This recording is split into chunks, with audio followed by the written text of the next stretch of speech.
लेना बस। क्वेश्चन तभी करना जब लेसन रेड कर रखा है, बाकी क्वेश्चन मत करना बीच में। यस, विचारक, विश्वास और ईमानदार, है ना, ये टॉपिक है अपना। सांस्कृतिक विकास से संबंधित बता रखा है। सबसे पहला दे रखा है सांची की एक झलक। ये कहाँ पर स्थित है बताओ? ये शायद एमपी में स्थित है क्या? कहाँ पे स्थित है बताओ? उत्तर पूर्व में। भोपाल दे रखा है ना? हाँ, भोपाल के बीच उत्तर। यस, वहाँ दे रखा है। नेक्स्ट, इससे रिलेटेड कुछ और प्रश्न है जिनको हम देख लेते हैं। नेक्स्ट पेज पे स्तूप के बारे में दे रखा है, एक फोटो दे रखा है, उसको देख सकते हो आराम से, जिसमें बता रखा है स्तूप के बारे में। ठीक है, ये एक स्तूप हमें दिखाई देता है जिसके अंदर हम जा सकते हैं। बहुत ही बड़ा इमारत है ना। इसको ले जाया नहीं जा सकता है। इस पेड़ से तुम कंपैरिजन कर सकते हो आराम से, है ना। और इसके कुछ अवशेष थे, वो लोग कई जगह ले जाना चाहते थे और उन पर एक्सपेरिमेंट करना चाहते थे कि किस प्रकार ये बनाया है। लेकिन ये इसके जो अधिकारी थे उन्होंने ये अनुमति नहीं दी, या जो भी इसके मालिक थे उन्होंने अनुमति नहीं दी ले जाने की। इस कारण आज भी जैसा का है वैसा वैसा बना हुआ है। ये बात समझ में आ गई? नेक्स्ट, स्तूपों को बनाने के लिए विभिन्न अनुदान भी दिए गए हैं और ये किसी विशेष धर्म को दर्शाते हैं ना।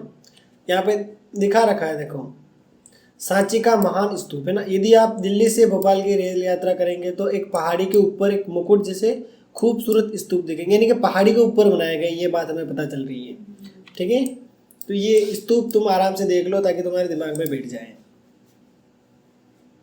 नेक्स्ट, अगला प्रश्न दे रखा है इसमें, पॉइंट नंबर 2, पृष्ठभूमि। पृष्ठभूमि से संबंधित, यानी कि इसमें बता रखा है कि किस प्रकार ये जो, जैसे कुछ नाम दे रखे हैं यहाँ पे, चीन में खुंगत्सी, यूनान में सुकरात, प्लेटो, अरस्तु और भारत में महावीर, बुद्ध, ये कई सारे चिंतक थे जो मतलब इस व्यवस्था को समझने की कोशिश करते थे कि मतलब किस प्रकार व्यवस्था है ये, मतलब जितनी भी चीज़ें विकसित हुई, डेवलपमेंट है, उसके संबंध में जीवन में किस प्रकार बदलाव होते हैं, इन सभी चीज़ों को इन्होंने समझने की कोशिश की। अगला बिंदु है यज्ञों की परंपरा, है ना। यज्ञ करने से रिलेटेड जितनी भी चीज़ें हमें स्टार्टिंग में मिली है वो मिली है ऋग्वेद में। ठीक है, इसमें बता रखा है कि अग्नि, इंद्र, सोम, इन देवताओं की स्तुति किस प्रकार की जाती है, कौन कौन से मंत्र होते हैं, ये सारी बातें दे रखी है। क्लियर बिल्कुल?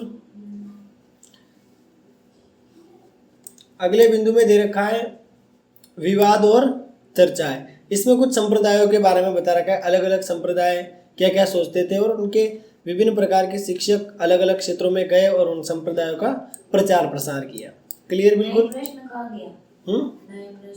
वो छोड़ो, मैं मतलब ब्लू लाइन में जो है ना हाईलाइट पॉइंट, उनके अकॉर्डिंग काम के बिंदु बता रहा हूँ। मेरा तो रिवीजन इसके नहीं बिंदु वाला। कोई बात नहीं। अगला 3 नंबर बिंदु है लौकिक सुखों से आगे। ये बहुत काम की चीज़ है। इसमें जैन धर्म से संबंधित बता रखा है। 23 शिक्षक पहले हो गए थे और 34वें तीर्थंकर किसको माना गया था बताओ? महावीर को माना गया था। यस, महावीर क्या करते थे कि किसी का जीवन कैसे सफल करना है ये बताते थे। क्या बताते? किसी का भी जीवन कैसे सफल करना है या एक सक्सेस लाइफ के लिए क्या करना है। आज की सक्सेस लाइफ अलग है और पुरानी अलग है। क्या करते थे वो, यानी कि कोई दुख दर्द लेके उनके पास आता तो वो उसका सॉल्यूशन दे देते। और ऐसी बातें जो आज जिन पर हम बिलीव नहीं करते वो ऐसी बातें पहले करते थे। जैसे ये बोलते थे कि अपन एक बार जन्म लेते हैं, मर जाते हैं, दोबारा जन्म लेते हैं, फिर अब बार बार जन्म लेते रहते हैं, यानी पुनर्जन्म होता रहता है, ऐसा ये मानते थे। तो फिर इन्होंने बोला कि यदि इस चक्र से हमें बाहर निकलना है तो हमें क्या करना पड़ेगा बताओ? अच्छे कर्म करने पड़ेंगे, ऐसी कुछ बातें ये कहते थे। और इनके कुछ नियम थे। क्या नियम थे? हत्या नहीं करना, है ना, नियम या व्रत, हाँ जो भी समझ सकते हो, याद रखना। हत्या न करना, अगला है चोरी नहीं करना, झूठ नहीं बोलना और ब्रह्मचर्य और धन संग्रह न करना। आज सारा होता है, ये होता है कि नहीं होता है? आज ये सारी चीज़ होती है। देखो, हत्या भी लोग करते हैं, रोज अखबारों में आ जाता है। चोरी भी लोग कर लेते हैं, अपने आसपास के लोग कर लेते हैं, अपने गांव के कर लेते हैं, बाहर वाले कर लेते हैं, है ना। और जब भी चोरी होती है किसी गांव में तो गांव का कोई न कोई व्यक्ति मेला होता है तभी होती है, बाकी नहीं होती। बाकी कौन जाने दिलीप के गहने कहाँ पड़े हुए हैं, मतलब मम्मी के गहने, समझे मेरी बात? तो कोई न कोई तो जानता है तभी बताता है, अरे उधर लेफ्ट साइड में रूम है, वहाँ पे उस कोने में उधर पड़े हुए। बाकी बाहर के चोर को किसे पता कि कहाँ पड़े हुए, नहीं है ना।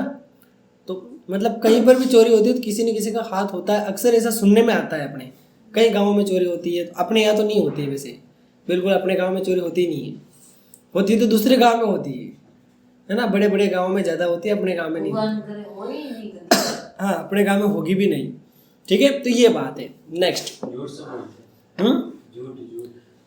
हाँ, झूठ सब बोलते हैं। झूठ तो हर घर में एक व्यक्ति होता है जो झूठ बोलता है। ठीक है, और उसके अलावा धन संग्रह करना दे रखा है, यानी कि धन संग्रह नहीं करना चाहिए, सारे करते हैं। अब तो बैंक में सरकार ने खाते खोल रखे, तुम तो इकट्ठा करो, है ना, ये चीज है। नेक्स्ट, जैन धर्म का उसका इसके अलावा हमने बुद्ध और ज्ञान की खोज, इसके बारे में दे रखा है। बुद्ध के बचपन की बात बता रखी है कि किस प्रकार इसने महल के सुखों को त्यागा था और कुछ चीज़ें देखी थी जिनको देखकर इसको लगा कि यार इस दुनिया को मैं छोड़ रहा हूँ, क्या कर रहा हूँ, अब मैं जा रहा हूँ, आराम से भक्ति करूँगा, आराम से ज्ञान प्राप्त करूँगा, और सन्यासी के रूप में इन्होंने अपना आगे का जीवन गुजारा। क्लियर, बिल्कुल। और इनको अनंत ज्ञान प्राप्त हुआ, उसकी मदद से एक ज्ञानी व्यक्ति के नाम से ये विख्यात हुए थे, और अन्य कई लोगों को इन्होंने जीवन यापन की सही शिक्षा दी। ये बुद्ध की बात हो गई। नेक्स्ट, अगला बिंदु है बुद्ध की शिक्षा। अब बुद्ध ने कुछ शिक्षाएं दी थी, है ना, वो सुत्त पिटक में दे रखी है। सुत्त पिटक में कुछ कहानियां, उन कहानियों के माध्यम से समझा रखा है। जैसे इसमें सबसे पहले दे रखा है विवेक और तर्क के आधार पर समझाया है, यानी मतलब अपने स्व विवेक से समझाया। जैसे तुम्हें पता होगा कुछ सवाल ऐसे होते हैं जो देखते ही आंसर आ जाते हैं, रीजनिंग में होता है ना, और गणित में भी अपन दिमाग लगाते हैं उत्तर मिल जाता है। तो कुछ ऐसी टेक्निक से इसने क्या किया है, लोगों के दुख दर्द दूर करने की कोशिश की है, उनको समझने का प्रयास किया। इसके अलावा इसका एक एग्जाम्पल दे रखा है कि एक माँ अपने मरे हुए बच्चे को इनके पास लेके आई थी। तो उससे क्या हुआ था कि उन्होंने उसको इतने अच्छे तरीके से समझा दिया कि वो समझ गई, और फिर रो रही थी, उसको बोल रही थी कि आप तो जीवित कर सकते हो, आपके पास बहुत शक्तियाँ है, बहुत ज्ञान है। फिर भी उन्होंने इस तरीके से उस कंडीशन को हैंडल किया कि वो जो महिला थी वो अच्छे से समझ गई कि आज बेटा मर गया, कल मेरे को भी तो मरने है। इसका मतलब ये कि मृत्यु तो आनी है, तो इसको कोई टाल नहीं सकता। ये बात उन्होंने बड़े अच्छे तरीके से उस महिला को समझा दी थी। क्लियर, बिल्कुल। और इसमें समय समय पर इस धर्म में विभिन्न प्रकार के परिवर्तन होते रहे, और इस धर्म से संबंधित कई लोग भारत के अलग अलग क्षेत्रों में गए और इसका प्रचार प्रसार करने लगे। क्लियर, बिल्कुल। अब अगला बिंदु में क्या पढ़ना है, बुद्ध के अनुयायी, ये पढ़ना है ना। यस, इसमें दे रखा है बुद्ध के शिष्यों का एक दल तैयार हो गया था। दल क्या करता था, अलग अलग जगह जाता था, यानी कि भिक्षुओं के रूप में। ये जो शिक्षक बने ना, इनको धम्म के नाम से जाना जाता था, है ना, ये प्रचार से संबंधित है। फिर ये क्या करते थे, एक सादा जीवन बिताते। उनके पास जीवन के लिए आवश्यक चीज़ों के अलावा कुछ नहीं था, जो जीवन जीने के लिए जरूरी वही चीज़ें ये अपने पास रखते थे। हाँ, बिल्कुल वैसे ही।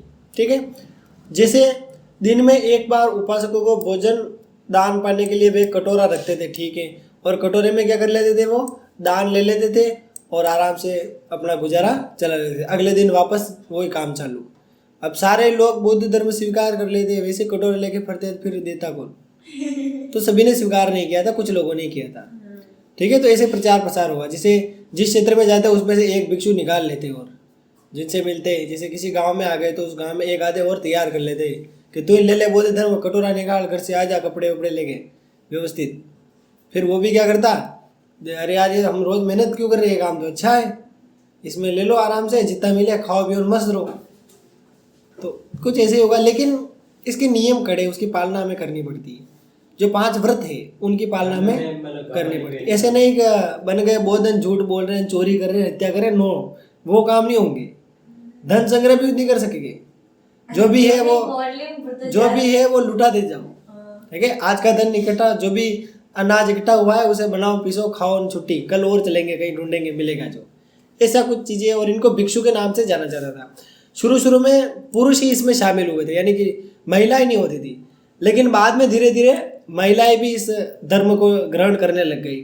और बौद्ध ग्रंथों के अनुसार बुद्ध के प्रिय शिष्य था जिसका नाम था आनंद, है ना, इसने बुद्ध को समझाकर महिलाओं को संघ में आने की अनुमति प्राप्त की।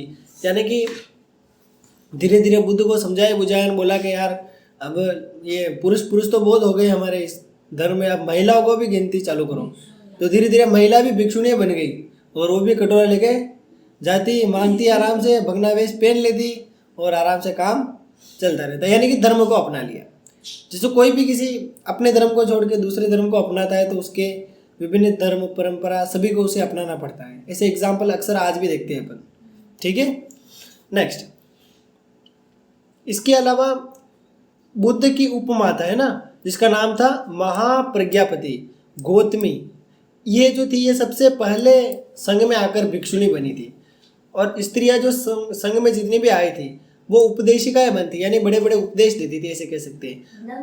उपदेश कैसे देते हैं आज, जैसे कहीं कथा होती नहीं होती, नॉर्मली कहीं भी कथा होती है अपन सुनने जाते हैं, उपासना पंडित, वो नहीं, कथा टीवी में आती कि नहीं आती, महाराज कथा करते हैं, हाँ वो तो भजन गाती है, भजन अलग होता है, वो तो भजन है, उसके तो भजन है, भजन की बात नहीं कर रहे, कथा की बात होती है। जैसे नॉर्मली विभिन्न प्रकार की संस्था है, जैसे ये अपने चैनल आते हैं भजन वाले चैनल, उस पे विभिन्न प्रकार के अपन साधु संतों को देखते हैं। वैसे ही ये जो महिलाएं थी या करती थी, जगह जगह जाती और उपदेश देती थी, यानी धर्म का प्रचार प्रसार करती थी, धम्म का प्रचार करती थी, बस इसी धर्म का।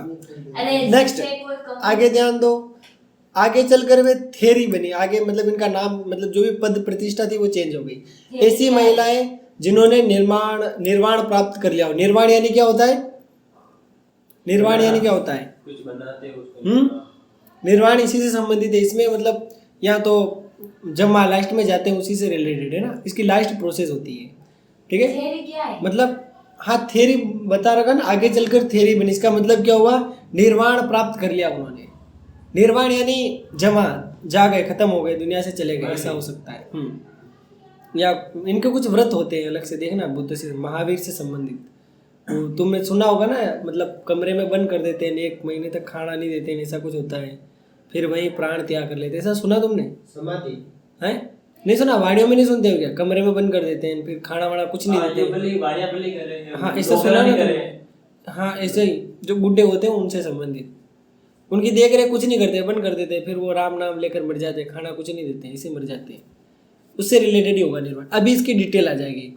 बुद्ध के अनुयायी कई सामाजिक वर्गों में आए, इसमें राजा भी आ गए थे, धनवान वर्ग भी आया, गृहपति भी आए, सामान्य जन कर्मकार भी आए, दास भी आए, शिल्पी भी आए, इतने सारे लोग बौद्ध धर्म को ग्रहण कर लिया। एक बार संघ में आ जाने पर सभी को बराबर माना जाता है, यानी कि भेदभाव किसी के साथ नहीं किया जाता, सब भिक्षु भिक्षुणियां, बाकी किसी से कोई लेना देना नहीं। राजा था पहले, तो पहले था, अभी तो कौन है, भिक्षु, कटोरा उसको भी लेना पड़ेगा, है ना, और वो जो ड्रेसिंग कोड है उसको पहनने पड़ेंगे, और 5 व्रतों की पालना उसे करनी पड़ेगी। नेक्स्ट, भिक्षु और भिक्षुणी बनने पर उन्हें पुरानी पहचान को त्याग देना पड़ता था। लेकर क्या देखो, संघ की संचालन पद्धति गणों और संघों की परंपरा पर आधारित थी। इसके तहत लोग बातचीत के माध्यम से एकमत होने की कोशिश करते, अगर यह संभव नहीं होता तो मतदान करते। क्या करते?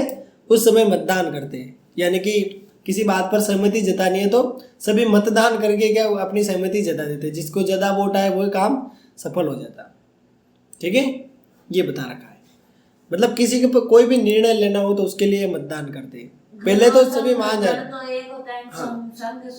हाँ समझ गए। अब ये क्या दे रखा है, देखो एक चित्र दे रखा है 4.8, जल ले जाने वाली एक स्त्री है ना, उसके बारे में बता रखा है। देखो इसका फोटो बना रखा है पत्थर पर, अब इसको तुम देख लो बस, और कुछ नहीं है इसमें। फिर नेक्स्ट दे रखा है, बुद्ध के जीवन काल में और उनकी मृत्यु के बाद भी बौद्ध धर्म तेजी से क्या हुआ, फैलने लग गया। यानी एक बार इन्होंने मतलब क्या बत्ती जला दी, फिर वो बत्ती जलती रही, बुझी नहीं। जितने भी लोग थे वो उस समय जितनी प्रथाएं चल रही थी उससे असंतुष्ट थे और धीरे धीरे खुद में बदलाव लाए, और बौद्ध शिक्षाओं के जन्म के आधार पर श्रेष्ठता के बजाय अच्छे वातावरण और मूल्यों को महत्व दिया गया।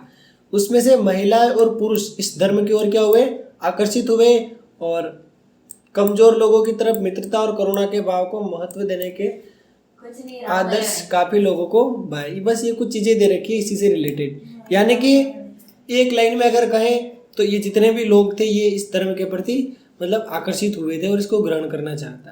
क्लियर, क्योंकि इसमें समानता थी। बाकी नॉर्मली क्या होता, कोई भी है गांव में रह रहा है, राजा उस पर आरोप प्रत्यारोप लगाएगा या फिर उसे विभिन्न प्रकार के कर लेगा, नहीं करेगा, साल एक बार बौद्ध धर्म ले लिया फिर छूटी, इसमें मस्त रहो आराम से, न तो कुछ कमाना न कुछ करना, दिन में आता है खा लो मस्त रहो, ये बात है, ये अरे कॉन्सेप्ट इसमें था। परिवार लेकिन गृहस्थी मतलब सब छोड़ सब छोड़ना पड़ता है, ठीक है।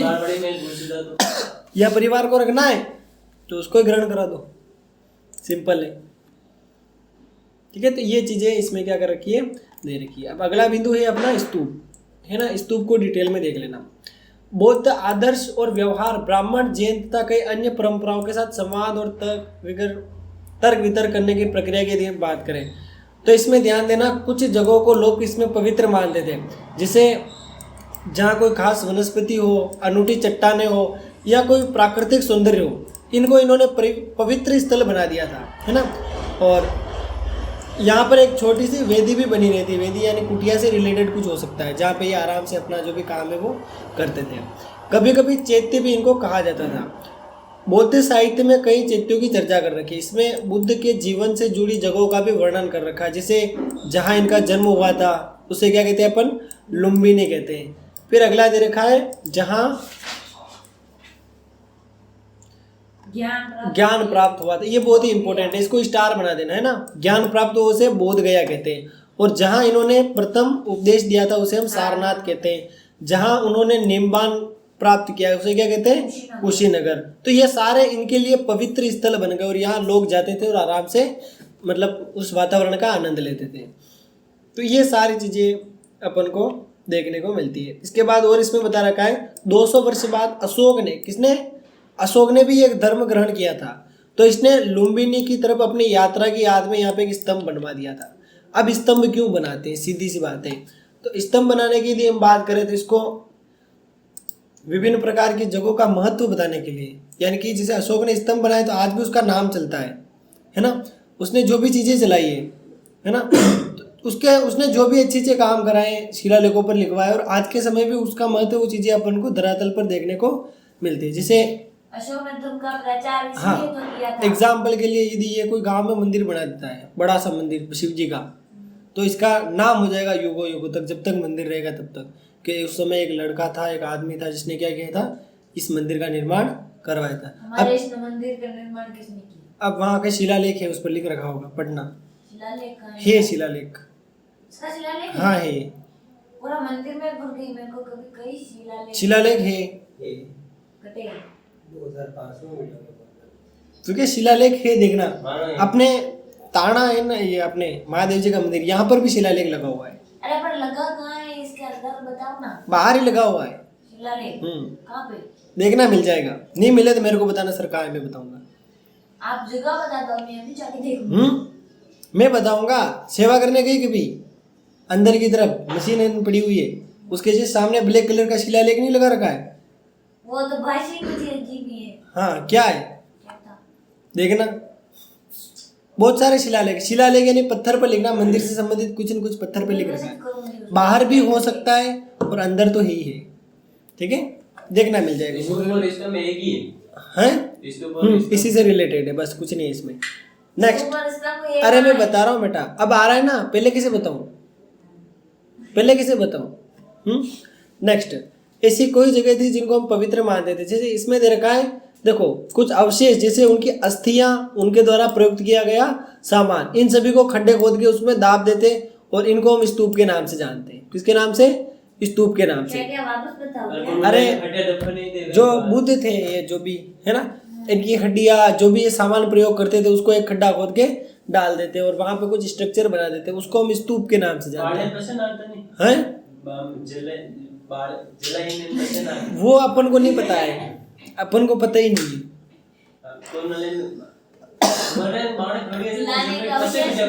ऐसा प्रश्न परीक्षा में नहीं पूछेंगे, ठीक है।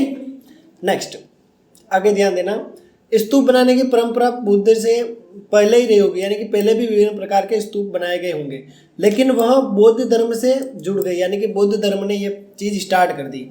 इसमें क्या होता, ऐसे अवशेष रहते जिनको पवित्रता के साथ समझा जाता था, मतलब बहुत ही पवित्र अवशेष ये माने जाते थे, हड्डियां, अन्य का सामान, ये सब इनको पवित्र माना जाता था उस समय। इसीलिए समूचे स्तूप को ही बुद्ध और बौद्ध धर्म के प्रतीक के रूप में प्रतिष्ठा मिली, यानी कि इसको एक अच्छा महत्व दिया गया था स्तूप को। जैसे इसमें दे रखा है अशोकावदान, नामक एक बौद्ध ग्रंथ है। इसमें बता रखा है कि अशोक ने, किसने? अशोक ने बुद्ध के अवशेषों के हिस्से हर महत्वपूर्ण शहर में क्या कर दिए? बांट दिए, सभी जगह वितरित कर दिए। उनके ऊपर स्तूप बनाने का आदेश दिया, यानी कि एक एक हिस्से पर क्या करेंगे? एक एक स्तूप बनाएंगे। उसके हिस्से बुद्ध के अवशेष जितने भी थे, अवशेष, बुद्ध के अवशेष, नाक, कान, गला, ये क्या है? हड्डी तो रहती है ना, कैल्शियम गलता थोड़ी है, कैल्शियम तो रहता है ना। अरे हड्डियां तो रहती है ना। अरे किसी व्यक्ति को जला भी देते ना तो भी हड्डियां तो रहती है ना। गंगा जी तक चली जाती है और गंगा जी न जाने उसको अरब सागर बंगाल की खाड़ी में ले जाती है। हैं? नहीं, अच्छा नहीं लगेगा। अभी ऑनलाइन दूसरे बच्चे देखेंगे तो अच्छा नहीं लगेगा। नेक्स्ट, हाँ, बरहुत, सांची और सारनाथ जैसे कई जगह है जहाँ पे इनके स्तूप बना रखे हैं। अब स्तूप कैसे बनाते हैं ये भी देख लो। स्तूप बनाने के लिए देखो, स्तूप की वेदिकाओं और स्तंभों पर मिले अभिलेखों में इसे बनाने और सजाने के लिए बता रखा है। यानी कि वहाँ पे कुछ लगा रखे हैं पत्थर, या ऐसे कह सकते हैं वहाँ पर कोई मतलब कोई सबूत है या कोई अवशेष है, उस पर लिख रखा है कि इनको कैसे बनाया गया है। जैसे मंदिर बनता है तो लिखते हैं कि यहाँ कोई उद्घाटन होता है तो लिखते हैं कि इसका उद्घाटन इन्होंने कर रखा है। जैसे तुम्हारा स्कूल बना ना, तो उस पर भी एक शिलालेख लगा के लिख रखा है कि इसका उद्घाटन किस किसने किया। तो बिल्कुल ऐसे स्तूप भी जब बनेंगे तो जो भी व्यक्ति उस समय उपस्थित होंगे, या पूरी प्रोसेस लिख रखी है। यहाँ पर भी लिखते हैं ना, स्वागत करता, उद्घाटन करता, है ना, मुख्य अतिथि, तो वो भी वही सारी चीजें वहाँ पे अभिलेखों में या वेदिकाओं में लिखी जाती है।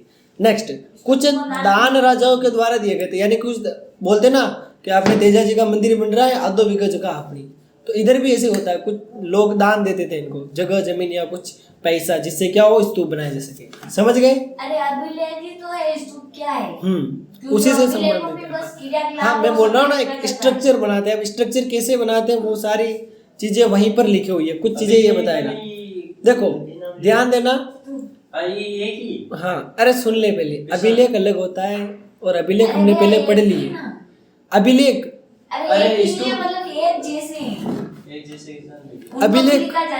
अभिलेख एक पत्थर होता है, पत्थर पर कुछ भी लिखना अभिलेख। और स्तूप अभी बता दिया, बुद्ध की विभिन्न अवशेष अलग अलग भागों में पहुंचाए और उस पर स्तूप बना दिए। स्तूप किस प्रकार बनाते हैं वो यहाँ पर कुछ वैदिक, हाँ वैसे बनाते हैं। मतलब हाँ, दफनाते उस जगह पर एक स्ट्रक्चर बनाते हैं। ठीक है, अब स्तूप स्ट्रक्चर कैसा बनाना है, क्या करना है, वो उनकी विधि होती है, वो तुम्हारे अंदर नहीं दे रखी है, थोड़ा सा बता रखा है बस। जैसे हाँ, अब तुम बोलोगे तो मैं आगे का नहीं समझा पाऊंगा। यस, सांची के एक तोरण द्वार का हिस्सा है ना, हाथी दांत का काम करने वाले शिल्पकारों के दान से बनाया गया है। सैकड़ों महिला और पुरुषों ने दान के अभिलेखों में अपना नाम बताया, यानी जिसने दान दिया है सभी का नाम वहां पे लिखा गया है। पैसा कुछ न कुछ तो दिया होगा ना। शिल्पकारों ने अपनी शिल्पकला दिखाई, यानी जितने भी लोग थे जो मतलब इंटरेस्टेड थे उनको बुलाया, जिसको जो आता था वो उन्होंने कर दिया, ऐसे स्तूप बन गए। जो मतलब अब मिट्टी या पत्थर इनसे कुछ न कुछ आकृति प्रदान करता है उनको।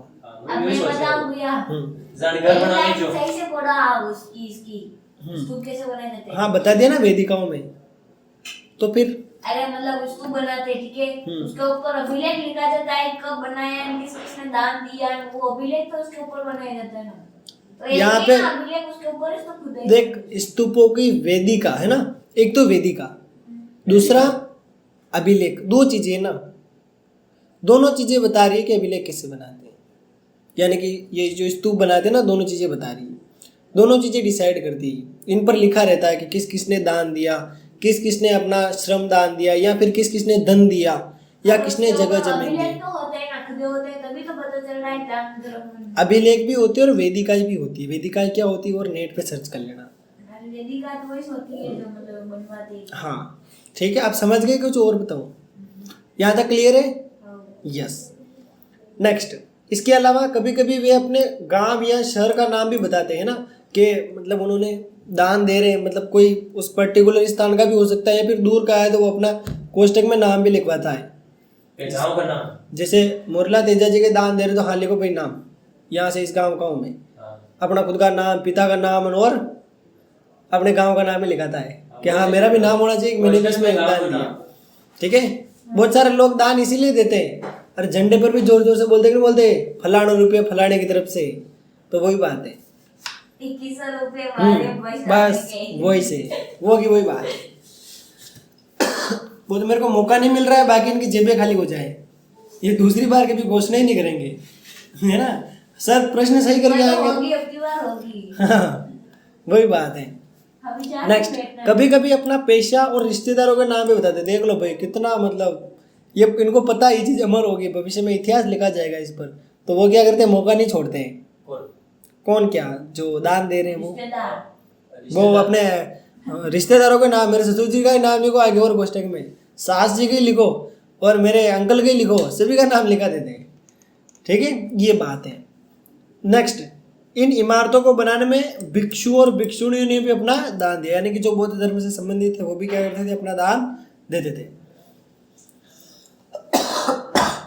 अब अगला बिंदु है स्तूप की संरचना, है ना, इंपॉर्टेंट है। स्तूप को संस्कृत भाषा में टिले के नाम से जानते हैं। ये एक गोलार्ध होता है, मिट्टी के टिले से बनाते हैं इसको, जिसके बाद में अंड कहा जाता है, यानी कि एक गोलार्ध होता है मिट्टी के टिले से हुआ, इसे बाद में इसे क्या कहते हैं, अंड कहते हैं। मतलब हाँ, धीरे धीरे इसकी संरचना जटिल हो गई, यानी कि और इसमें नई नई चीजें निकालने लग गए, जैसे कई चौकोर और गोल आकार इसमें बनाने लग गए, और अंड के ऊपर एक और हर्मिका बनाने लग गए, और छज्जे जैसी संरचना और बनाए, जिसको ये कहते थे एक देवताओं का घर है। हर्मिका से एक और मस्तूल निकलता था जिसे यष्टि कहते थे, जिस पर अक्सर एक छतरी लगी होती थी। जो बड़े बड़े एग्जाम की तैयारी करता है ना, सेंट्रल लेवल की, उनके लिए ये चीज़ें बहुत काम की, वो स्टार लगा सकता है। बाकी नोट्स में मैं दूंगा ये 4.10 में है ना, देख लो। 7.3 में दे रखा है ना, ये बहुत ही इंपॉर्टेंट है। हर्मिका, छतरी, ये सारी चीजें इंपॉर्टेंट है। ये थोड़ी हाँ, चारों ओर एक वेदिका होती थी जो पवित्र स्थल को सामान्य दुनिया से अलग करती है ना। सांची और बरहुत के प्रारंभिक स्तूप बिना अलंकरण के सिवाय इसमें पत्थर की वेदिकाएं और तोरण द्वार, यानी कि उनमें शायद साज सज्जा कम हो सकती है, सरल भाषा में इसे कह सकते हैं। पत्थर की जो वेदिकाएं ये किसी बांस के या काठ के घेरे के समान थी। बांस काट के बांस यानी जो बांस की लकड़ी होती है ना, वो उससे संबंधित। काठ भी उसी से संबंधित है, या लगा रखा है ना काठ, यानी लकड़ी से संबंधित है। या तो बांस की होगी या काठ की होगी। लकड़ी की काठ ही घोड़ा, नहीं सुना क्या? वो वाला है। चारों दिशाओं में खड़े तोरण द्वार पर खूब नक्काशी कर रखी, यानी कि अच्छे अच्छे स्ट्रक्चर बना रखे। जैसे सावरा जी का मंदिर देखा तुमने, कितने अच्छे अच्छे देवताओं की मूर्तियां बनाई, देखते ही नहीं हो तुम तो फोटो खींचते हो चले आते हो। बाकी उन दीवारों पे देखना, बहुत अच्छी अच्छी नक्काशी कर रखी है। बाकी अपने घर 1 साल में बन जाता है, वहां तो अभी तक काम चल ही रहा है। इसका मतलब क्लियरिटी है ना। राम मंदिर बनने की घोषणा कब हुई थी? 18 में हुई थी कि 19 में? हाँ, 19 के आसपास हुई थी ना, या तो 19 से पहले या बाद, इसके आसपास ही हुई थी। मतलब उस समय ज्यादा मुद्दा त्वरित था, लेकिन अभी तक नहीं बना ना, अब 24 में बनेगा। इसका मतलब उस पर काम बहुत अच्छे तरीके से किया जा रहा है। मतलब हर एक स्ट्रक्चर को अच्छे से सजाया जा रहा है, अच्छे से नक्शा तैयार किया है। नक्शा तैयार करने के बाद कहीं से पत्थर मंगवाए गए, कहीं से क्या मंगवाया गया, इस तरीके से। हाँ, स्पेशल पत्थर राजस्थान से लेके गए थे, संगमरमर, या फिर कुछ और भी लेके गए होंगे, यहीं से लेके गए। सीमेंट का यूज नहीं करते, सीमेंट का यूज नहीं करते हैं मंदिर बनाने में, सीमेंट का यूज नहीं करते। चित्तौड़ गया कभी नहीं गया? देखना, पत्थर का बना हुआ, पूरा पत्थर का है, पत्थर ही पत्थर है। चित्तौड़ पूरा पत्थर का। कालिका माता का मंदिर देखना, पत्थर जो इतने बड़े बड़े पत्थर देखना, तो है ना, एक इंसान खड़ा होता है ना, इतनी हाइट के बड़े बड़े पत्थर है। इतनी चौड़ी तो उसकी दीवार है, देखना। तो जानना कभी इन चीजों का, देखना, फोटो खींच के मत आ जाना। फोटो में यस। नेक्स्ट, वापस इस पर आ जाते हैं। तोरण द्वार टिल्ले के दाईं तरफ रखते हुए दक्षिणावर्त परिक्रमा करते थे, मानो आकाश और सूर्य के पथ का अनुकरण कर रहे हो। बाद में स्तूप के टिल्ले का भी अलंकरण और नक्काशी की जाने लगी। अरे सिंपल सी बात है, किसी बच्चे को बोलते हैं मछली की ड्राइंग बना, ठीक है, तो मछली की फर्स्ट में ड्राइंग बना देता है ऐसे, सर बना दी, फिर अगली बार सोचता है यार अच्छी नहीं बनी, और फिर उसकी आंखें अच्छी बनाता है, फिर अगली बार सर रिकलर करके लाया, फिर और उसको पानी बना देता है आसपास, फिर अलग अलग कलर्स का यूज़ करता है, फिर वाटर कलर लेके आता है, फिर और धीरे धीरे उसका स्ट्रक्चर और सुधारने की कोशिश करता है। मेरी तरह हाँ, इसका मतलब ये हुआ कि हर बार क्या हो रहा है, नई नई चीज़ें जुड़ रही है। तो पहले तो स्तूप ऐसे ही बना देता हो गया काम, है ना, और फिर धीरे धीरे क्या ये मतलब एक अच्छा स्ट्रक्चर देने लगे, ये सबसे अच्छी चीज़ है। मेरे को वो अपने साथ भी तो ऐसे ही होता है, पहले पढ़ाई करते हैं, मन ही नहीं लगता, ऐसी किताब लेके बैठ जाते हैं, फिर अरे यार थोड़ा पढ़ लेते हैं, धीरे धीरे इंटरेस्ट क्रिएट होता है। ये चीज़ है, जैसे जैसे एग्जाम होते हैं वैसे वैसे पढ़ने की इच्छा प्रबल होती जाती है। जो पहले से पढ़ रहा होता है उसकी टेंशन कम रहती है, जैसे तेरे से ज़्यादा इसकी टेंशन हाइपर है आज, अगर मन से बताएगा तो, ये है ना, वही बात है। मैं कर लर्निंग इसको थोड़ी सी कम में, क्योंकि जो लेसन तेने पढ़ लिया उसकी तेरे को टेंशन नहीं, तो लिख के आ जाएगी, है ना। इसने कुछ नहीं पढ़ा है तो इसकी टेंशन है, यार पुराने लेसन कैसे पढ़ूंगा, वीडियो क्लास भी तो है इतनी सारी, इसको देखनी पड़ेगी, है ना, क्योंकि जुलाई से भी तो इसकी फीस लेंगे, जुलाई से लेनी।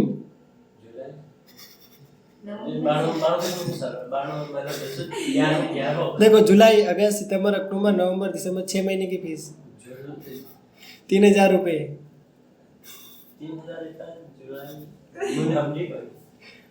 कोई बात नहीं, 2 महीने ही है, ठीक है, 2 महीने ढंग से पढ़ लेना, अच्छे पास हो जाना बस तेरे। अभी तो इसको ये बोल रहा हूँ, पास हो जाना बस, इसको ऐसे नहीं बोलूँगा परसेंटेज बना, पॉसिबल ही नहीं, नॉट पॉसिबल। आज ही आया ऐसे बोल दो तो नोट, मैं कुछ नहीं कर सकता, 15 दिन में मेरे से कुछ नहीं होगा, ठीक है, क्योंकि अपन इतना इंटरेस्ट के साथ पढ़ रहे हैं तो। रिवीजन के समय तो हमारी वो तीसरी बुक कवर होगी अपने अपन सतत पढ़ेंगे कंटिन्यू, बीच में छुट्टियां नहीं रहेगी अपनी, ठीक है, ऐसी छुट्टियां कम ही रखी, उन बच्चों के 1 दिन की ज़्यादा छुट्टी है, तुम्हारे कम रखी है, मतलब तेरे भी ज़्यादा है 1 दिन की। तीसरी मतलब वो इंग्लिश कवर होगी हमारी, 2 तो हो जाएगी। अपन जैसे ही दिवाली की छुट्टियां निकली ना, फिर अपन क्या करेंगे, 2 सब्जेक्ट मिक्स रखेंगे, इंग्लिश के टॉपिक में 7 तुम्हें देता जाऊंगा, तुम घर पे ओके कर देना, और टेस्ट में उनको इंक्लूड कर लेंगे, है ना, एक सब्जेक्ट ऐसे निकाल लेंगे अपन। बाकी ये जो चल रही है ना, ये ऐसे चलेगी, इसमें कोई ट्रिक, चल रही ना हमारे साथ में। हाँ ठीक है, कुछ टॉपिक अवेलेबल करा दूंगा उसके, बाकी मैं फास्ट ही पढ़ा सकता हूँ, कोई दिक्कत नहीं, इंग्लिश में बोले से लेकिन बात ये है कि लंबे समय तक याद नहीं रहेगा। लंबे समय तक याद रखना है तो फर्स्ट रीडिंग करो, और सेकंड डिस्कशन करो, और थर्ड नोट्स की क्लास रखो, और फिर तुम टेस्ट दो। 4 प्रोसेस से अगर तुम निकल जाते हो तो एग्जाम के समय कोई टेंशन नहीं है, टॉप करता हूँ हाँ कर सकते हो। और घर पे भी थोड़ा सेल्फ पढ़ना रहता है, थोड़ा सा तो पढ़ना ही पड़ेगा, बाकी मैं कवर कर ही रहा हूँ। अगला जो हमारा बिंदु है वो स्तूपों की खोज। अब स्तूपों की खोज तो किसी ने की होगी ना, किसी ने कहा यार अपन तो जंगल में आ गए, ये किसका है घर, अपन इसी में रह जाते, ऐसा तो नहीं हुआ होगा ना। मतलब नॉर्मली अपन को यहाँ कहीं मतलब खड्डा खोदता है, मकान बनाता है, उसको सोने का कटोरा मिल जाता है कहीं नींव में से, तो उसको तो अरे यार ये किसने बनाया, इसका पता करना पड़ेगा यहाँ कौन रहता था। या फिर आइडियली उसकी साइंटिफिक खोज होती है ना, मतलब एक कार्बन 14 और एक कार्बन 12 होता है, उसके अकॉर्डिंग कार्बन टेस्ट से पता लगा लेते हैं कि ये किस समय का कटोरा है। आज जितनी भी सभ्यताएं हैं जो पुराने समय में मिली हुई थी, उन सभ्यताओं में कोई भी चीज़ अपन को मिलते हैं अवशेष, तो उनके खोज वैसे ही करते हैं, है ना, कार्बन डेटिंग से करते हैं। कार्बन डेटिंग याद रखना है ना, एक वैल्यू कार्बन की चेंज होती रहती है, एक सेम रहती है, तो वो वैल्यू जो डेली मतलब समय के साथ बदलती रहती है, उससे पता लग जाता है कि ये चीज़ किस समय की है। फिर उस समय के इतिहास को खंगाला जाता है कि उस समय कौन कौन क्या था, किस इलाके में क्या था, उसके अकॉर्डिंग पता लगाया जाता है। कुल मिला के ये है ना, चित्तौड़गढ़ वैज्ञानिकों ने पता किया, तभी तो पता चला कि इसको किसने बनाया, कैसे क्या था। मनुस्मृति में लिखा हुआ है, ग्रंथ में ने पढ़ा है ना, तभी तो उनको पता पड़ा है। वैज्ञानिक सिर्फ साइंस में आते हैं, अपने इतिहासकार हैं, ठीक है, यस। नेक्स्ट एक बार इसको पढ़ लेते हैं, फिर आराम से पूछ। हाँ पूछ, पहले तो सोच ले, तब तक थोड़ा सा पढ़ लेते। देखो यहाँ पे देखा है अमरावती और सांची की नीति, इसमें क्या बता रखा है देखना। क्या हाँ है अभी, तो इन्हें बड़ो मंदिर जो रखे कि पर्सनली कहीं ये कि कोई घूमे कहीं जा सकते हो ना अभी, देखो आराम से कलाकृति देखो, नहीं पर पैसे है तो जाओ, पैसे देना। धर्म माना दीजिए मंदिर मानने कहीं करे जी, जो ये देख अपने हिंदू में मंदिर होते हैं, बौद्ध में तो मंदिर मैंने नहीं देखे, हुए थे तो देख लेना आगे। तो बना भी बना रहे हैं, कहीं नहीं। अरे भैया ये समझा नहीं। वो भगवान बुद्ध को मानते हैं ना। हाँ, बुद्ध को मानते हैं, तो और वो उनका ही स्तूप बनारस स्तूप पे बनारस हटिया मतलब दक्षिणी तक ही है जो बनाने मतलब मंदिर जो मतलब आसानी से बांधने वाला 2 लाख वाला वो सब प्रोसेस।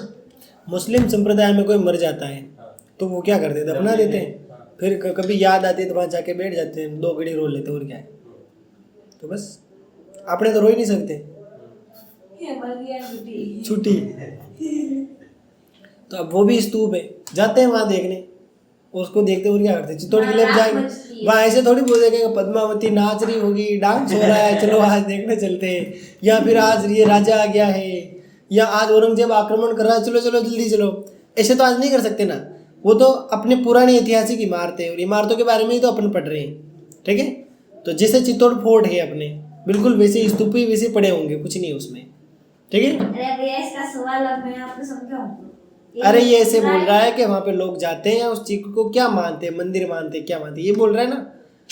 तो फिर क्या है, वो स्तूप है मतलब उसको वो बौद्ध धर्म वाले मतलब क्या मानते हैं, उसको स्तूप ही मानते हैं, स्तूप है तो स्तूप ही मानेंगे उसके ना। लिए स्तूप है, लेकिन बाकी धर्मों के लिए क्या है वो? बाकी धर्म भी उसको स्तूप ही बोलेंगे, मुसलमान अपने मंदिर को मंदिर ही बोलते ना। तो फिर ये पूछ रहा है वो स्तूप अभी। हाँ तो स्तूप है ना, मैं कब से बोल रहा हूँ वो स्तूप है। अरे आप समझ नहीं रहे।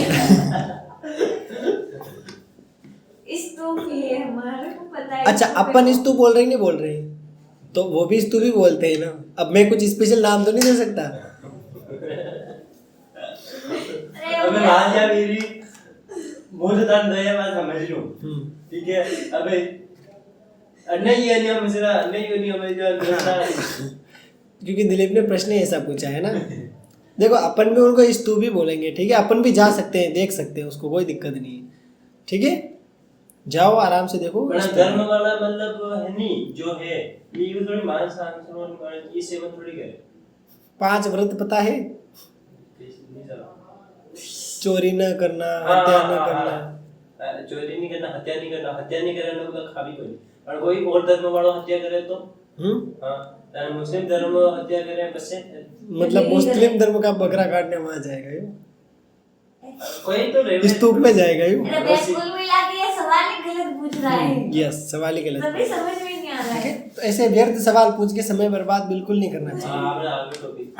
यस, अब इसमें कुछ दे रखा है, देखो ध्यान देना। 1796 में एक स्थानीय राजा है ना, कुछ जो मंदिर बनाना चाहता था, अचानक अमरावती स्तूप के अवशेष मिल गए। वो देख रहा था भाई यार ये जगह अच्छी है, टिल्ला विला एकदम, या एक काम करते अपन मंदिर बना देते हैं।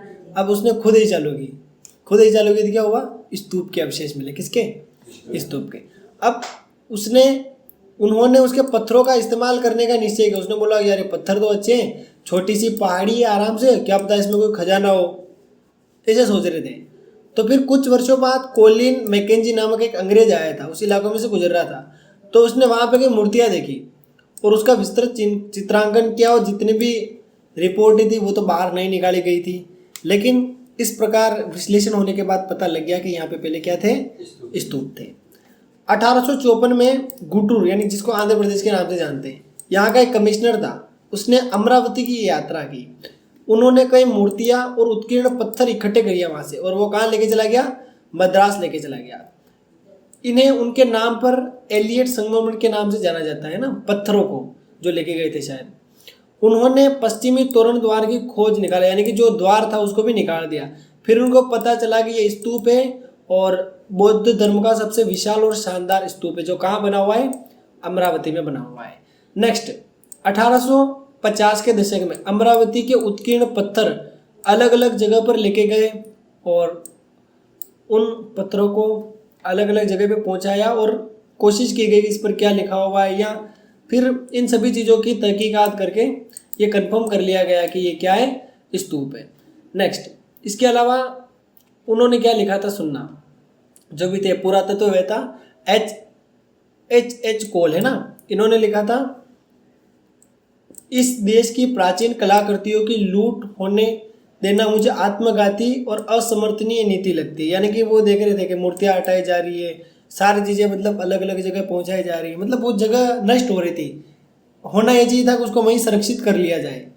जिसे बोला था ना, विभिन्न प्रकार के स्तूपों का संरक्षण कैसे किया गया, मतलब उनको अनुमति नहीं दी गई थी, है ना। लेकिन ये कुछ खंडर जैसे थे या नष्ट हो गए थे, पुराने होंगे, तो ऐसी कंडीशन में उन्होंने क्या किया, स्तूप की विभिन्न जो भी पार्ट थे उनको अलग अलग जगह पहुंचा दिया विश्लेषण के लिए। स्तूपों का पता तो चल गया, लेकिन वो जो सभ्यता थी या वो जो भी वो परंपरा या इमारत कुछ भी थी वो नष्ट हो गई, उसका नष्ट नहीं होना चाहिए था। बना हुआ था जो यस, वो बिगड़ गया, ऐसा नहीं होना चाहिए था, ठीक है, ऐसे बोल रहे हैं।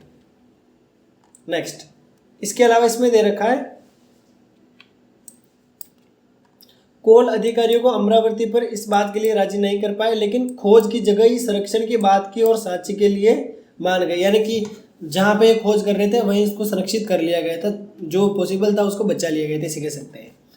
अब सांची तो बच गया और अमरावती क्या हो गया था, नष्ट हो गया था, क्योंकि उसके सारे पार्ट्स लोग लेके भग गए थे, है ना। जैसे अपन ने कहीं मतलब टैंकर डल जाता है, कुछ हो जाता है तो अपन बाल्टी लेके जाते हैं, थोड़ा सा ऑयल अपने हाथ लगेगा, ऐसा होता है अक्सर हाईवे पे, अपन देखते हैं, है ना। टैंकर कहीं पलटी खा जाता है, अपन ही जाते हैं बाल्टी लेके भर के ले आते हैं, वो बहुत होता है हमारे लिए ऑयल, है ना। कैंपर जो तगारी जो हाथ लेके वो लेके जाते हैं, तो यहाँ पर भी ऐसे ही हुआ। मंदिर बनाने की सोची, जैसे ही सोची फिर क्या हुआ, स्तूप मिल गए। हाँ, स्तूप मिल गए, वहाँ पे अलग अलग शेष निकले और आधे पड़ते तो गांव के ले गए। फिर कुछ अंग्रेज अधिकारी अगर सर्वे के अकॉर्डिंग आए थे, उन्होंने क्या किया, वो भी कुछ पार्ट्स लेके चले गए, तो अमरावती नष्ट हो गया और सांची को सुरक्षित कर लिया गया था, उसको बचा लिया गया था। वहाँ पे वो नहीं दी थी। यस, उन्होंने अनुमति नहीं दी थी कि आप नहीं लेके जा सेम टू सकते। सेम बना के दे दिया यस, था। सीधी सी बात।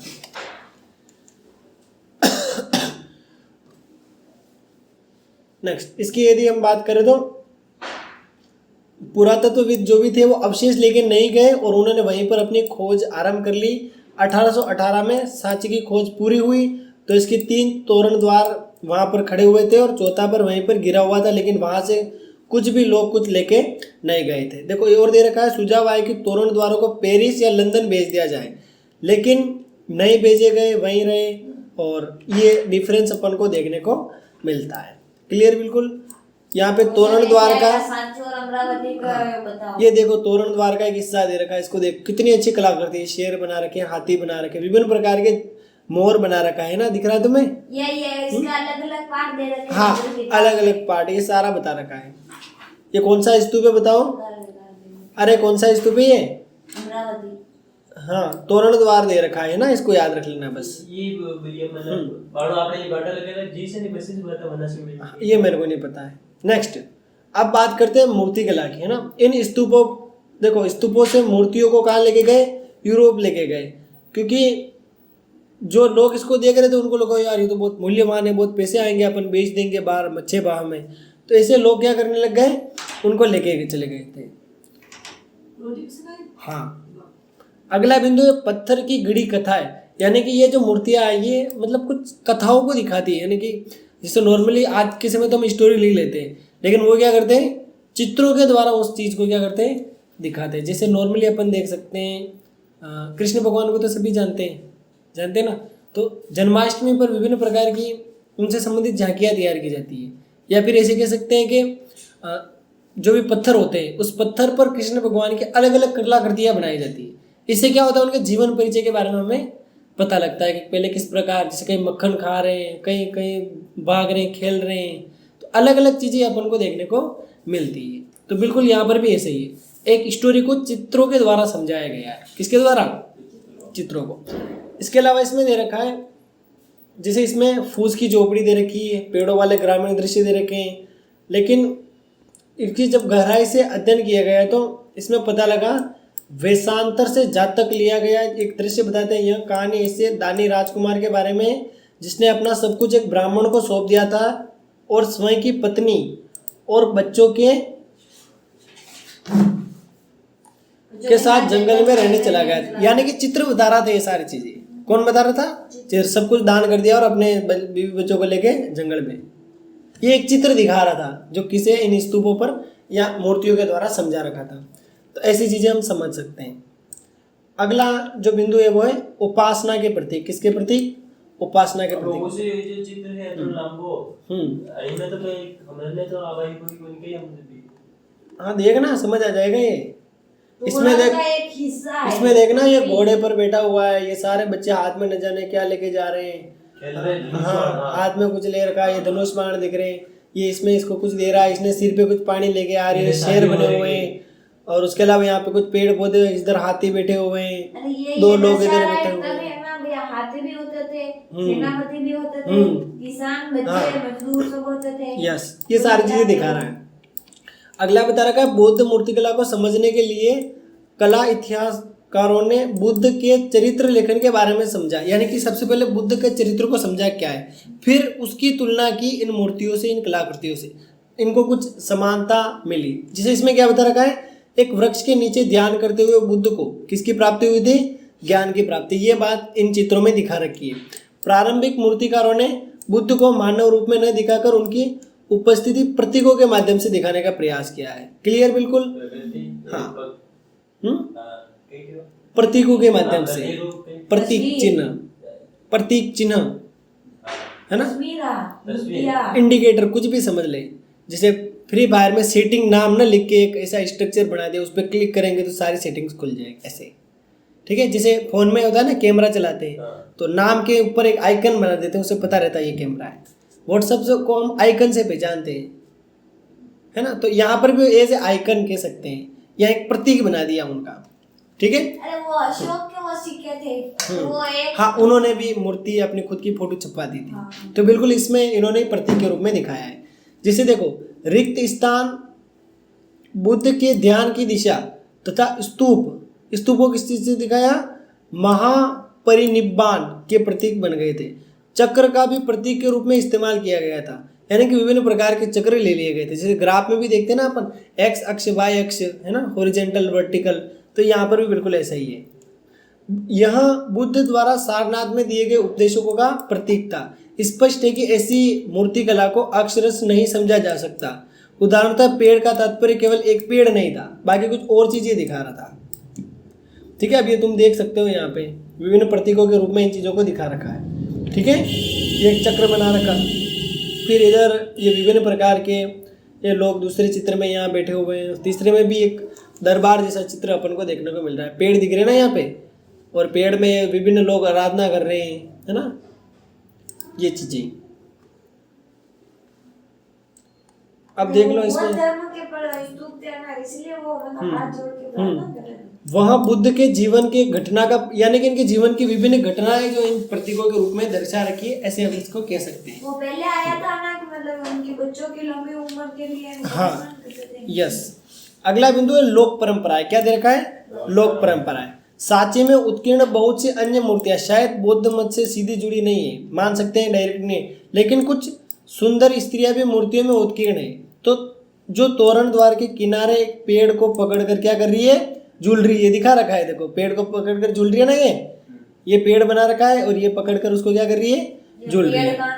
अरे ये थोड़ा सा बाकी से ये थोड़ा सा पार्ट दे रखा है ना, तोरण द्वार है ना, द्वार पे तो इतना ही दिखा सकते हैं, पूरा पेड़ तो नहीं बना सकते ना वहाँ पे, है ना। और ये स्ट्रक्चर बनाने बहुत मुश्किल होते हैं, तुमसे ड्राइंग नहीं बनती है ढंग से, ठीक है। हाँ, तुम्हें एक शेर बनाने को दे दिया जाता है, तुम डापा चौक पड़ जाते हो, तो ये तो हाँ, कोई बात नहीं। शुरू में विद्वान इस मूर्ति के महत्व के बारे में समझ नहीं पाए थे। मूर्ति का त्याग और तपस्या से कोई रिश्ता नजर नहीं आता था, लेकिन साहित्यिक परंपराओं का अध्ययन किया, फिर इनको पता लग गया कि संस्कृत भाषा में शाल भंजिका की एक मूर्ति है ना, शाल भंजिका क्या है संस्कृत में देखना मिल जाएगा, इसका कुछ न कुछ अर्थ रहता होगा, बता देगा ये। लोक परंपरा में यह माना जाता था कि इस स्त्री द्वारा छुए जाने से वृक्षों में फूल खिल उठते थे और फल होने लगते थे, यानी कि ऐसा माना जाता है, अपन नहीं कह रहे, ये ग्रंथ कह रहा है। हाँ, ऐसा लगता है कि यह एक शुभ प्रतीक माना जाता है, यानी एक अच्छा इंडिकेटर माना गया है। इस कारण स्तूप के अलंकरण में प्रयुक्त हुआ, यानी कि स्तूप जो बनाया ना उसमें इसका प्रयोग कर रखा है। शाल भंजिका की मूर्ति से यह पता चलता है कि जो लोग बौद्ध धर्म में आए उन्होंने बुद्ध पूर्व और बौद्ध धर्म से इतर दूसरे को विश्वासों, प्रथाओं, धारणाओं को बौद्ध धर्म से समृद्ध किया, यानी कि पुराने धर्म को छोड़कर इसमें आए थे, वो खुश हो गए थे, प्रसन्न हो गए थे। उसको एक प्रतीक के रूप में ये दिखा रही है कि मतलब जैसे ही इसने इस पेड़ को पकड़ा तो क्या हुआ, फूल खिल गए। इसका मतलब फूल नहीं खिले, इसका मतलब ये हुआ कि वो आदमी और खुश हो गया, मस्त हो गया, उसका जीवन सफल हो गया। यानी कि ये चीज़ें अपनाने के बाद उसको थोड़ा और अच्छा फील होने लगा। आराम से मस्त रहना, पहले तो मेहनत कर रहा था राजा के अंडर रहना या टैक्स वैक्स देना, अब तो आराम से मस्त है भिक्षु के रूप में। दिमाग पे प्रेशर है। ठीक है, हाँ, आपको टेंशन और नहीं करना है। अपना। अगर तुम्हें बोल दिया जाता है कि पढ़ाई नहीं करनी, 10वीं की परीक्षा नहीं देनी, तुम तो खुश हो जाओ, दुनिया के सबसे खुशी इंसान हो जाओ एक समय के लिए। तो बिल्कुल इधर भी ऐसा ही है, जैसे इन्होंने बौद्ध धर्म स्वीकार किया तो इनको आनंद ही आनंद आ गया। सांची की मूर्तियों में पाए गए कई प्रतीक या चिन्ह निश्चय इन्हीं परंपराओं से उभरे थे। जैसे एक उदाहरण दे रखा है, जानवरों के कुछ बहुत खूबसूरत उत्कीर्ण यहाँ पाए गए हैं। इन जानवरों में हाथी, घोड़े, बंदर और गाय, बैल भी इसमें क्या है, शामिल है।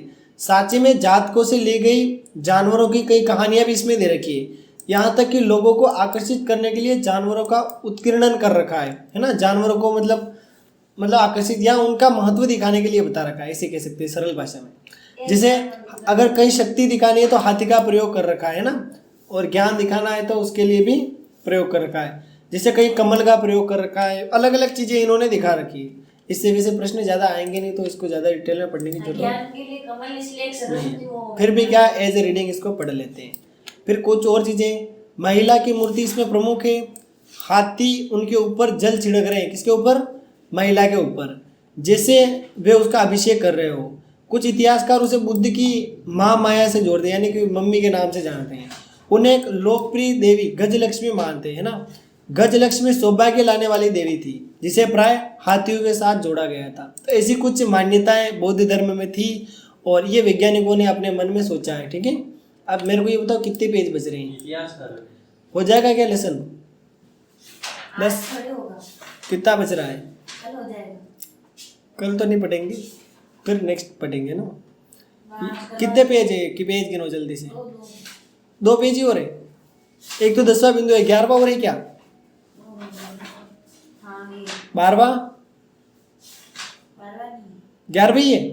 ठीक है, चलो खींच लेते हैं इसको, कर ही लेते हैं आज, फिर नोट्स की क्लास रखेंगे आती है ना। यस, नोट्स कहाँ डिस्कशन, हाँ डिस्कशन कर लेंगे, फिर नोट्स के रख लेंगे। ठीक है, यस।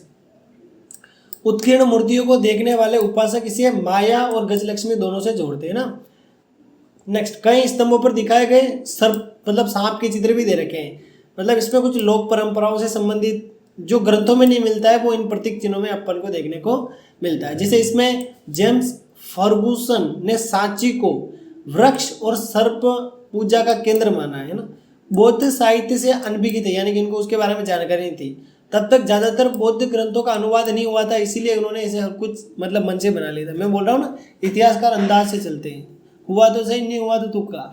सबको शिव जी को मानते थे तो सबको भगवान को हाँ, मानते इन्होंने ग्रंथ नहीं पढ़ा होगा, इसीलिए मन से फेंक रहे हैं। जैसे तुम्हारे सामने कोई प्रश्न पूछा जाता है, 4 ऑप्शन होते हैं, सर बी राइट है, फुल कॉन्फिडेंस के साथ सी हो गया, तो फिर क्या होगा, हाँ नहीं हुआ, अगला होगा। दुश्मनों से नहीं इतिहास पड़ा का होगा फिर तो नाम तो आ जाता नहीं ठीक कि है। बहुत सारी की थी, यस। तो भी हटे हटे। नेक्स्ट, अगला बिंदु है नई धार्मिक परंपराएं, इसी से संबंधित है। कुछ इसमें नई परंपराएं जुड़ी होगी, इसकी बात हो रही है। महायान बौद्ध मत का विकास, इसमें बता रखा है कि बौद्ध अवधारणाओं में धीरे धीरे मतलब परिवर्तन आया था। जैसे प्रारंभिक बौद्ध मत जो था वो निम्बान के लिए व्यक्तिगत प्रयास हमेशा विशेष महत्व देता था। बुद्ध को भी एक मनुष्य समझते थे, जिन्होंने व्यक्तिगत प्रयास से प्रबोधन और निम्बान प्राप्त किया। निम्बान ये मतलब उनकी मृत्यु से संबंधित हो सकता है शायद, स्वर्ग प्राप्त किया, हाँ तभी तो देवता हाँ, बने। अपने स्वर्ग बोलते हैं और यहाँ पे कुछ अलग हो सकता है। कुछ भगवान मानते हैं, कुछ मनुष्य मानते हैं, अलग अलग मान्यताएं रहती थी और इनकी धारणाएं समय के साथ क्या हुई, बदल गई थी। धीरे धीरे एक मुक्तिदाता की कल्पना उभरने लगी। यह विश्वास किया जाने लगा कि वे मुक्ति दिलवा सकते हैं, ऐसा लोग सोचते थे।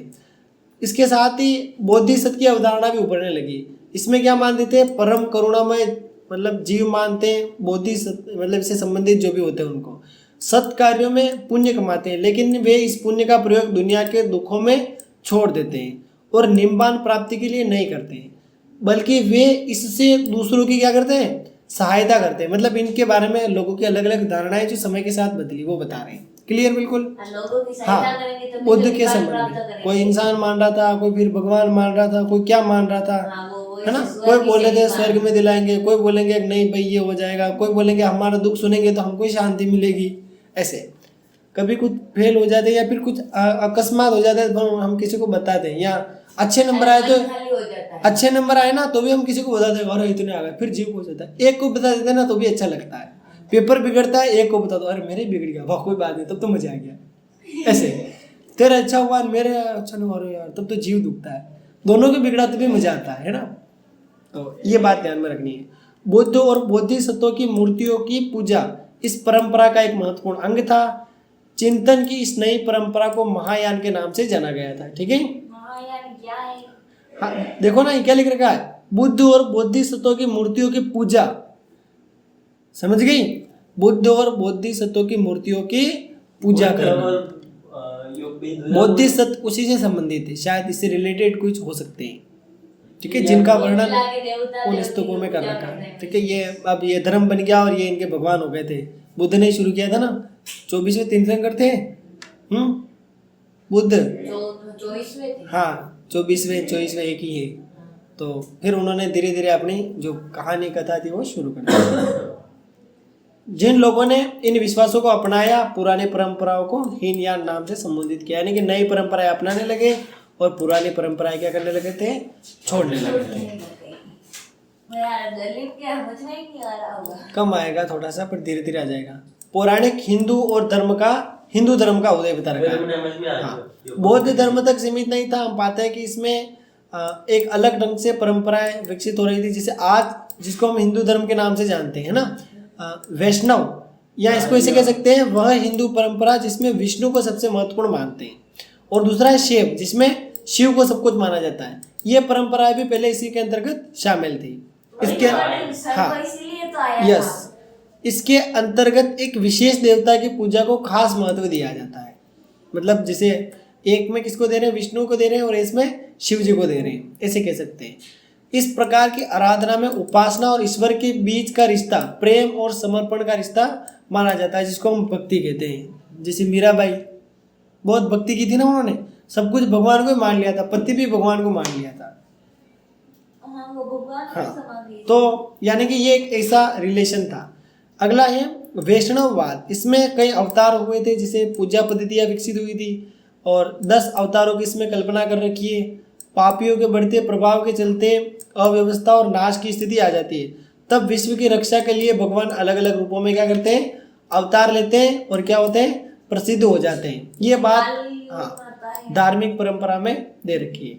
कई मूर्तियां जो ये चीज को दिखाती है ना, जैसे शिव को उनके प्रतीक लिंग के रूप में क्या किया जाता है, बनाया जाता है। यानी कि शिवलिंग देखा तुमने, शिवलिंग जिस पर हम जल चढ़ाते हैं, दूध चढ़ाते हैं, फूल सब रखते हैं, है ना, और उनकी आराधना करते हैं, है ना, अपने शिवलिंग के तो है वहाँ।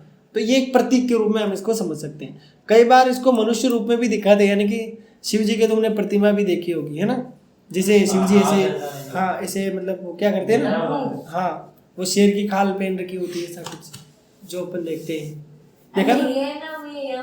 हाँ यहाँ पे है। ठीक है, आप समझ गए मेरी बात?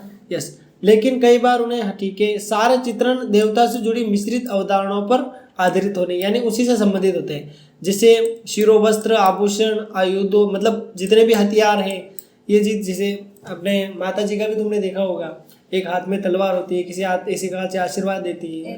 गणेश जी के एक हाथ में लड्डू होता है। लड्डू क्यों होता है? क्योंकि लड्डू उनको प्रिय होते हैं, है ना। कृष्ण भगवान कभी मक्खन खाते दिखते हैं, कभी क्या करते दिखते हैं, कभी बांसुरी बजाते दिखते हैं। तो ये जितनी भी चीजें है ना, यस, शिव जी के गले में सांप होता है ना, ये सारी चीजें क्या होती है, मतलब उन मेन भगवान से रिलेटेड होती है। ठीक है, कृष्ण भगवान के हाथ में बांसुरी क्यों? क्योंकि उनको प्रिय थी। शिव जी के हाथ में सांप क्यों? क्योंकि उन्होंने विष पिया था, या मतलब ऐसा कुछ रिलेटेड स्टोरी हो सकती है। अब इस प्रकार इतिहासकार इन चीजों को देखते हैं और विभिन्न प्रकार की चीजों को क्या करते हैं, ये समझते हैं। Yes yes. अब इसमें कुछ काम का है क्या? हाँ, पुराणों से संबंधित कुछ कहानियां दे रखी, इसमें बता रखा है पुजारी, व्यापारी और सामान्य स्त्री पुरुष ये भी एक दूसरी जगह आते जाते विश्वास और अवधारणाओं का आदान प्रदान करते। जैसे दे रखा है वसुदेव कृष्ण मथुरा के इलाके में महत्वपूर्ण थे, ठीक नहीं थे, और वहाँ पे उनकी पूजा होती है, और धीरे धीरे वहाँ से वो दूसरी जगह भी होने लगे। जैसे भीलवाड़ा में एक मंदिर है, मतलब मंदिर देवरा कुछ भी बोलो, है ना। तो अब धीरे धीरे उसका प्रचार प्रसार बढ़ा, तो चित्तौड़ में फैल गया। फिर धीरे धीरे चित्तौड़ से और अपने आसपास के क्षेत्रों में उदयपुर में फैल गया, केदारनाथ फिर है। धीरे धीरे और बढ़ गया, तो फिर अपन भी जानने लगे खजूरिया बाबा। 4 साल पहले कोई जानते नहीं था, जानते थे क्या? अभी सो डालने लगे स्टेटस से ही तो पता लगा कर यही बाबा जी यही चलेंगे फिरोज बाबा जी। हाँ, मैं तो चल गया था। हाँ, तो कहने का मतलब ये है कि धीरे धीरे इनका प्रचार प्रसार होने लगा। जल देवी को कम जानती। यस, मंदिरों को क्यों बनाते हैं? अब जिस प्रकार सांची के स्तूप बने थे उसी प्रकार देवी देवताओं के भी क्या बनाए जाते हैं? मंदिर बनाए जाते हैं। और जो चौकोर कमरा होता है जिसको हम गर्भगृह के नाम से जानते हैं, इसका एक दरवाजा होता है और इसमें मूर्ति लगी होती है और मूर्ति के ऊपर एक अलग से ढांचा बना दिया जाता है जिसको हम शिखर के नाम से जानते हैं, और हर मंदिर के ऊपर शिखर होता है, तुम अच्छे से जानते हो। क्लियर? बिल्कुल, ये काम की चीज है। शिखर मतलब नेक्स्ट, वो अरे आपने मंदिर को वो ऊपर को, हाँ बोल। गुम्बज, यस, मंदिर की दीवारों पर कुछ भित्ति चित्र बना रखे, अपने भी बता रखे, देखा ना तुमने?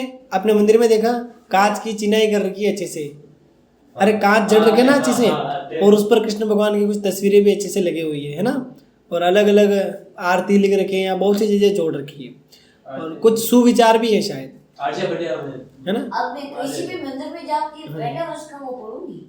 हाँ। सारा मंदिर में जो लिखा होगा सब पढ़ वो पाऊंगी। इजीली नहीं पढ़ सकते, और हमें वो उसका वो पढ़ नहीं सकते अपन, पढ़ सकते हैं। वो लैंग्वेज थोड़ी सी अलग होती है। अब वो क्या नाम ये के लिए गूगल ट्रांसलेट। है? यस, नेक्स्ट आगे सुन लो।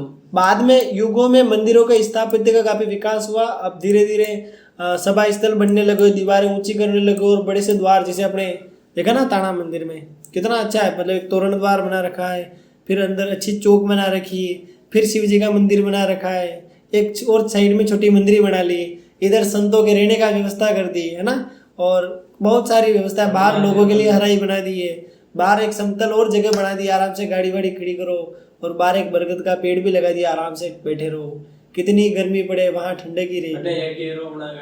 यस, तो ये चीजें, तो इस प्रकार डेवलपमेंट होता है। शुरू शुरू के मंदिरों में क्या था? पहाड़ियों को काट के खोखला करके कृत्रिम गुफा बनाते हैं, गुफा में भगवान को बिठा देते। धीरे धीरे ऐसे अच्छे अच्छे स्ट्रक्चर क्या करने लगे, ये देखो भगवान बैठे हैं नीचे, दिख रहा है चित्र में? हाँ, ये चीज है। नेक्स्ट अगला बिंदु है, सबसे प्राचीन कृत्रिम गुफाओं की बात करें तो इसमें अशोक के आदेश से आजीविक संप्रदाय संतों के लिए बनाई गई थी, यानी कि जितने भी संत थे ना उनसे संबंधित गुफाएं बनाए, रो आराम से, या तो मूर्ति बिठा दो या उनको बिठा, हाँ उनसे संबंधित ये बना रखा है। देखो बराबर की गुफा है ना, याद रखना, कहाँ? ये बिहार में 3री सदी ईसा पूर्व में बनी थी। जैसे एक और दे रखा है कैलाशनाथ के मंदिर का, है ना, इसमें भी दे रखा है, पहाड़ी को काट के इस मंदिर को क्या कर रखा है? बना रखा है।